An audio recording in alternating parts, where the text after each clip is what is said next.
In one of our weekly chats, we got a question really asking for a comparison between Mattel, symbol MAT on the NASDAQ, and Spin Master, symbol Toy, or TOY, on the TSX, as both are children's entertainment companies.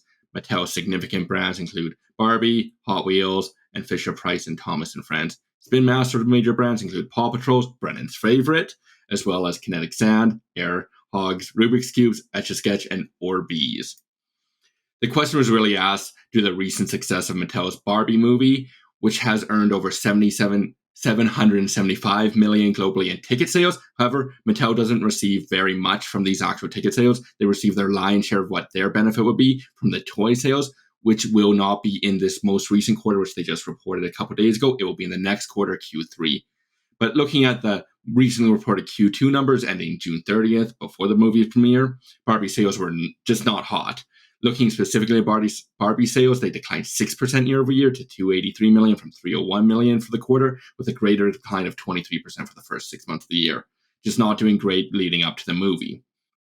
So it was really dragging its feet compared to the prior year. Mattel does believe it has set itself up, though, to achieve its full year guidance of 900 to about 950 million in adjusted EBITDA for the year, which it they guided at the start of the year. So they're still doing good. Didn't raise their guidance, so obviously they're not seeing super heightened sales of Barbie toys within the first. It will be about 2 weeks after or a week, probably closer, from the movie's release and the initial earnings call for Q2. But let's compare Mattel and Spin Master. Spin Master has not reported their Q2 at the time of us recording. It does later this week, so the numbers are a bit more. Mattel's data is a bit more up to date, but we'll look at the previous full years as well. Both companies really do experience heavy seasonality with stronger sales in the second half of the year due to the holiday season. And as well, both companies have had a relatively poor Q4 2022 and had a poor Q1 2023, as the industry just saw previous overstocking of the toys and as well as weakening macroeconomic environment. Mattel has a market cap of 7.5 billion and converting to US dollars for Spin Master, as they are listed on a Canadian exchange, they have a market cap of 2.7 billion US, so just over about a third of the size of Mattel. For 2022, Mattel had sales of 5.4 billion versus Spin Master's 2 billion, adjusted EBITDA of 968 million and 389 million, and EPS of $1.10 versus 2.45 for Mattel and Spin Master respectively. Mattel had a PE of 33 times trailing, whereas Spin Master had a significantly lower valuation of 13 times. However, as I mentioned before, Spin Master is a quarter behind and it's likely to be a bit worse of a quarter than the previous year. So the valuation likely is going to be going up later in this week, but it is still going to be far cheaper than Mattel on this basis, as well as other valuation metrics, which I'm not going to ramble through here. They are significantly cheaper on cash flow, EBITDA, and so on.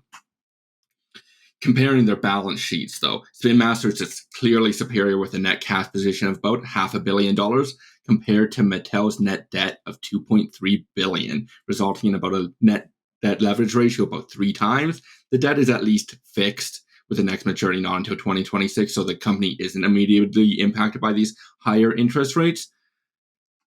While we're not going to be investors in either of these companies at this time, if you really are compelled to buy one of these two companies, Spin Master does look to be the better choice, as they just have a better balance sheet in these uncertain macroeconomic times. It does seem like they're seeing a bit better into the commentary that they had for their Q3, but they are still seeing macro weakness at this time. Year over year, they're guiding for their EBITDA to be effectively flat, and that'd be about the same for the last 2 years. But Spin Master, with its far superior balance sheet and its significantly lower valuation, just seems like the better option between the two.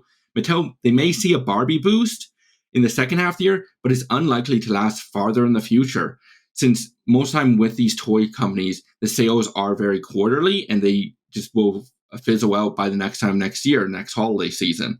So the short-term impact would just not be a significant increase to make Mattel be more attractive than Spin Master.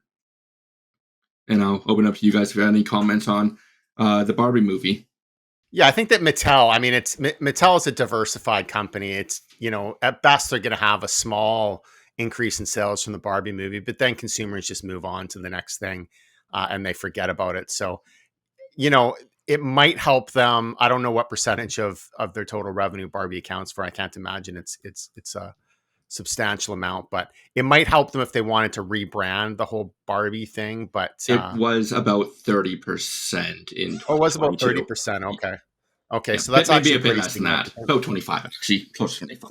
But yeah. Okay, so that's actually pretty significant. Mhm. Um, but again, I mean, at best, you're getting a short term move up, unless they're using this as like part of their rebranding strategy. Although Spin Master, looking at Spin Master, I remember several years back when it first came out to the market. I mean, it was an incredibly popular stock. They had a couple of hit toys. They were trading at a premium valuation as well. I mean, we'd looked at them several times and we thought that they were too expensive. But the challenge for us as well was just that their financial success really revolved around a couple of real hit toys. And now to see it down 13 times earnings, you had it. It's actually looks pretty good. Net cash business.